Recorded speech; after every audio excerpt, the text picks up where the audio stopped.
Welcome to hidden cook channel. நாம் இன்றைக்கி ரொம்ப ஹெல்த்தி அண்ட் டேஸ்டியான ஏபிசி ஜூஸ் எப்படி பண்ணுறதுன்னு பார்க்க போகிறோம். இதுக்கு தேவையான இன்க்ரீடியன்ஸ் எல்லாம் டிஸ்கிரிப்ஷனில் இருக்கும், நோட் பண்ணிக்கோங்க. வீடியோக்குள்ளே போகிறதுக்கு முன்னாடி நம்ம சேனலை சப்ஸ்கிரைப் பண்ணிக்கோங்க.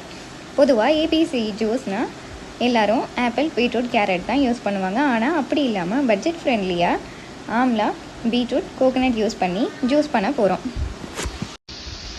அடுத்து பீட்ரூட்டுக்கு ஸ்கின்னை பீல் பண்ணிவிட்டு சின்னதாக கட் பண்ணி எடுத்துக்கலாம். ரொம்ப சின்னதாக கட் பண்ண தேவையில்லை, ஏன்னா நம்ம மிக்சியில் போட்டு கிரைண்ட் பண்ண தான் போகிறோம். அடுத்து கொஞ்சமாக தேங்காய், அதையும் கட் பண்ணிக்கிறேன்.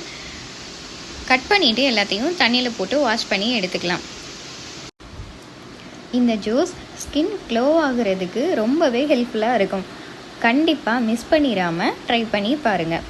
அடுத்து ஒரு மிக்சி ஜாரில் கட் பண்ணி வச்சுருந்த தேங்காய், 2 நெல்லிக்காய், கூடவே கட் பண்ணி வச்சுருந்த பீட்ரூட், இது எல்லாத்தையும் சேர்த்துட்டு கிரைண்ட் பண்ணி எடுத்துக்கலாம்.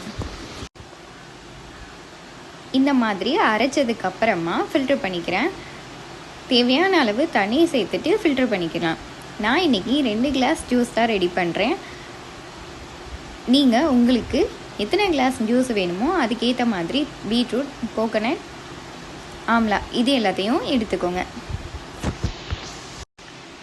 நம்ம கிச்சனில் ரெகுலராக இருக்க 3 பொருட்களை வச்சு தான் இந்த ஜூஸ் ரெடி பண்ணியிருக்கேன்.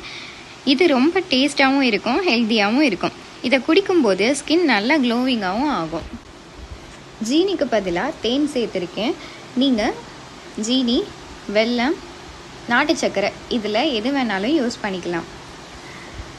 இந்த ஜூஸை நீங்கள் ரெகுலராக ஃபாலோ பண்ணும்போது முகச்சுருக்கம், க்ரே ஹேர் எல்லாம் வராமல் இருக்கும்.